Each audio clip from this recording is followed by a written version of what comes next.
Good evening, ladies, gentlemen, Beltug members. What a feast to see all of you so numerous here. Beltug members in our live audience and Beltug members in our live streaming. A warm welcome to all of you. The last time we met here was in 2019 in this beautiful KBC auditorium. No need to explain to you why we skipped 2 years in our tradition. Today, though, is the first day of spring, a day of joy and of hope. And on the other hand, we stumbled from the corona crisis into several other crises caused by the war in Ukraine. A tremendous human crisis, sadly, and with an impact on several layers in our daily lives and on several elements in the operations of our organizations and companies. These are challenging times, ladies and gentlemen. However, I invite you tonight to grab this moment and to enjoy the program that we have laid out for you. Our first speaker is a man of many colors. He has been in sales, in engineering, in marketing. He even worked for a regulator, the IBPT. His career can be called a true MBA by experience. And he adores technology. At the start of his career, he worked on the first personal computers with brands like Tandy and Commodore. Do you remember those? He also worked for Walt Disney on movies like The Lion King and Toy Story. Later on during the cocktail, I invite you to ask him all about that. And when you see him around town, chances are that is not in his car, but on his scooter. I think that is smart mobility, especially here in Brussels. We're eager to learn how FPS BOSA will take the digital experience of both citizens and companies to the next level.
Hi, tomorrow. It's unbelievable how technology changed your life. You heard that, certainly in this room, quite often. It changed the way we are living. It's changed the way we are communicating. It changed the way we are working. It even changing the way we are playing. I remember, and you didn't say that, Anne, I'm a psychologist. And when my friend, his father was ambassador, in Japan came back to the school, and he was bringing something very strange called the Walkman. And at the first stage when we were using the Walkman, the people said, those people are so strange. They are putting things on their heads. They are outside of the world. And the first reaction was rather negative. And then when we look to and thank you, Anne, you said that I was using TRS-80 and so on, then I will not disclose my age tonight. But when I was using those computers, I remember that people were saying, don't use that too much. It's just to write. You rather prefer to use it with a pencil. And it was again some reactions. And if you remember, for those in the room, my father was calling to me and saying, Jack, please, let the phone line. We need to call. And they didn't want us to use internet. It's not so long ago, because in 1997, we were used to have that. And now, for the first time, it's not often that we say that in a meeting room. Who had a mobile phone in the late 80s? Show me your hands. Oh, wow. In the mid-90s? Okay, much more. Who has 2 mobile phones? A lot less. If I ask you, what was the first reaction of the people when you had your phone, and especially for the ones who were the first one? Did you get a negative feedback like, I will never have that? Show me your hand. I see few of you. And indeed, the first time I had a mobile phone, people told me, I will never, ever have this mobile phone. What is the conclusion of that is quite quickly, is that when we see about technology, we have, of course, a number of challenges. And the key message we have to have, and thank you, Beltug, for organizing that, and all of you, is we need to dare. Dare to use it. Dare to try. Dare to innovate. And not necessarily waiting a long time. We at FPS, Federal Public Service, BOSA, and you have to know, we are taking into account the budget of the state. We are also the HR function of the federal state for recruiting, selection and training of the people. We are also doing e-procurement for all the Belgian public services entities in Belgium, and we are also the digital transformation organization. Then when we think about the public sector, probably you are having some image. And I'm watching my colleagues, Frank. And Frank, when we think about the public sector, probably not today, but years ago, people say, oh, they still have type machine, and they don't do that. No, we don't have to. We have to be very, very proud. We have many examples. And I look again to Frank, what has been done the last few years in many fields. In finance, yes, our colleagues from finance are capable to calculate your tax quite quicker. You can pay faster. No, I don't see that you are happy with that. Okay, let me try another example. You can use an ID not to have to the municipality anymore because you can get access easily to digital services. The public services, they did so much. And I think we have many examples also in the private sector in this room. I believe Belgium, we forgot a bit to be proud. We have one of the few best banking applications in the world. Then in 2020, of course, the COVID was installing the new normal. What is impressive not to see you on small screens like that, and for the one being online, hello. And I said, my daughter, do you see us? I'm sorry. And we did, and we saw that it's unbelievable that everything just changed. But the difference between the Walkman, the computer, and so on, was the speed at the time we adopted those new technologies. What was different? And we have digital, which became in just a few days completely the new normal. What we saw from the networks and for the telcos in the room, congratulations. Belgium, no major downtime, increase of traffic incredibly on the voice side, on the internet side, and mainly the data backbones. We also saw the platforms, and I don't want to make any ads today on some brands, but all of them, they increase up to 600% of the capacity in just few weeks' times. Everything shifts from B2B business up to home to business. It was a totally new world, and you know that. Just to give you some example of what we did and what we experienced from the federal services together with our colleagues. Between 2015 and 2021, we multiplied the volumes of usage of identification with AID and It's Me and so on by a factor of 8. Which means that on a yearly basis, last year, we were just getting people accessing the public services by about 250 million identification. What does it mean? That about 2,000 to 8,000 people in peak time are connecting every minute. You have to understand, together with our colleagues from the public sector, and I ask authorization from Frank today to quote him a few times. He's calling me Jack, even not 1 minute down, because every minute we have is thousands of citizens and potentially enterprise not accessing our public services. We are also serving with other services, and not the purpose to mention all of them because you had a lot of applications like the COVID Safe in your pocket, but just to give you a few examples about the production and in the environment where we are. If you have an e-box, you are within the 2.5 million people using the e-box on a regular basis.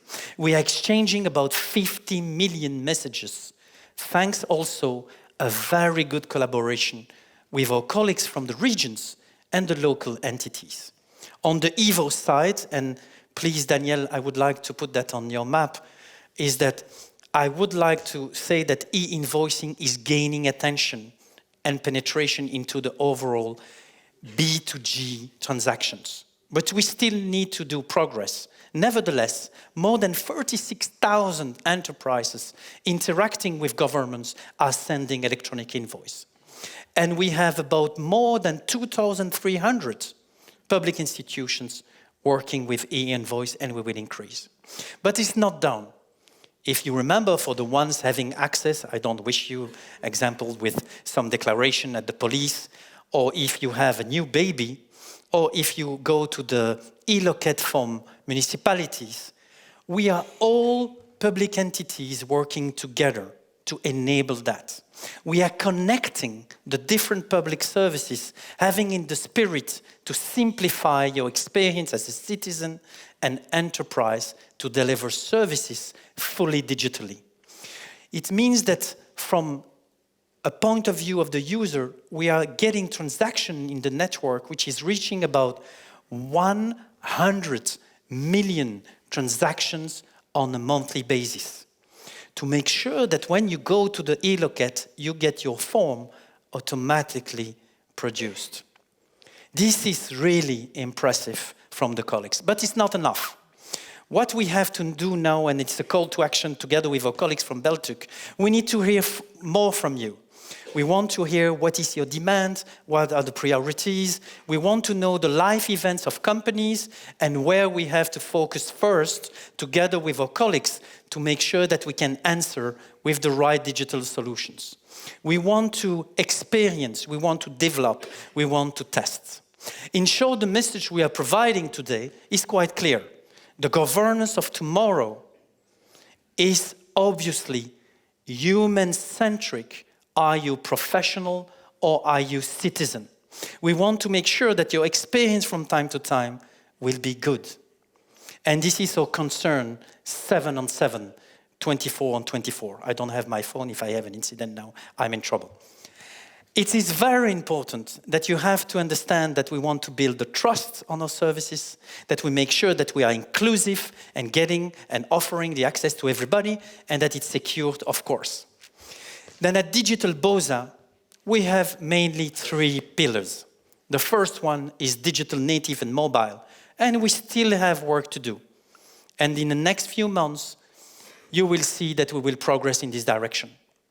The second main attention that we have is obviously working on security and privacy and protection of data. But at the same time, opening new opportunities for new businesses, and of course, transparency for the end users. And last but not least, which is very important for us, getting inclusive. Then if I want to be concrete, because I don't have the whole night, is that we need to scale, we need to accelerate. And then if I have to mention, we need to get new technology embedded in organizations. We need to manage the volumes, which is increasing from time to time. And I'm talking now to the providers. We are partners, Danielle. We want to reduce the TCO of our solutions. We want, of course, to have good price. Oops, I may not maybe say that. We want to have, of course, secure solution, and we want to have a QoE, which is quality of experience, which is, of course, unbelievable. And by the way, we have a lot of challenges. We need to find talents. We need to find the right people to make it, and they are a very scarce resource. We are trying to identify how we can develop skills, talent management, but it's not enough. My phone number is available after my speech if you want to apply for BOSA. But more seriously, digital native for us means that we need to have the people first, as I said, drive and spark innovation and foster co-creation. Yes, we may work together with enterprise and also companies to create the service of tomorrow. We are just bringing a number of tools to help public organizations in the design phase with digital playbook to make sure that they understand that inclusion should be done by design, and we offer a number of quick scans to benchmark them.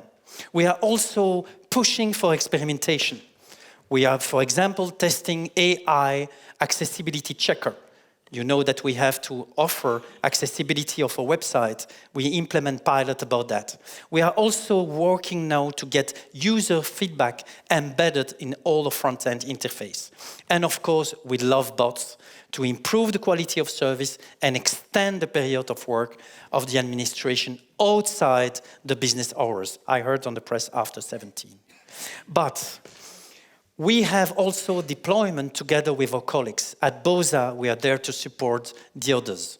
For example, working with justice, reinventing the services for tomorrow, or with the Royal Library when we have to do services for the citizens. The second thing, it's about digital secure and protected. I will not comment too much, and my colleague from the CCB will say, but security is of course about us doing well, but it's also responsibility of all of you, operators, vendors, and also enterprises. And we want to make sure that we can create defense shields all together to make sure that we can fight against the security challenge that we are facing, not every day, but every hour.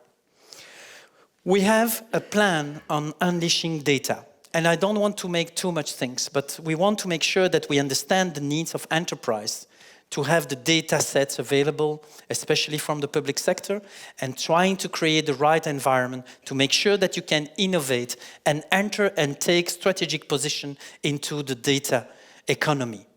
And for example, if I look to the different initiatives we have, and especially about the citizens, we are creating transparency to make sure that trust is existing on the data. What we did, for example, recently, we published together with our colleagues mydata.belgium.be just to make sure that the people understand what do we do, what we do, who is doing what, and so on. And from step to step, we will increase the capability of the end user to manage their data in interaction with the government. Inclusion is the third pillar. And I do a clin d'œil to BIPT, and I heard that I passed to BIPT. BIPT, the FPS economy, and many others, we are working every day to bridge the digital gap. Also at FPS BOSA, we have to make sure that we create the best condition to bridge the gap. We want to have our citizens to have always a solution and not failing on the side of the road when it's talking about digital. This is why we have to fight against the scare they have on the technology and to make sure that they can get access and they can get the right knowledge to use our services. This is why we are collaborating in different ecosystems. We are working with a number of private companies, like in digital, and we will continue to work ourselves by training our first-line public servants to make sure that they can explain the basic digital services like simply using the EID or It's Me, that they can benefit from the digital environment. Ladies and gentlemen, quoting Mathieu Michel, State Secretary for Digitalization, we want to build a smart nation with big ambitions in the society, and we want to make it real with all the digital solutions we have. We want to make sure that we will be leading in the digital economy. We want to make sure that those ambitions will be real, but we can do it if you will help us to do it. We have many projects, and we can discuss, and I know that we have technical people in the room, front-end, middleware, back-end, cloud, identity management, and so on. It's just a quick snapshot about the number of projects we have. It's unbelievable. But if we want to do that, we need, of course, to have the right focus. And again, I'm repeating what I said before. We need to hear from you.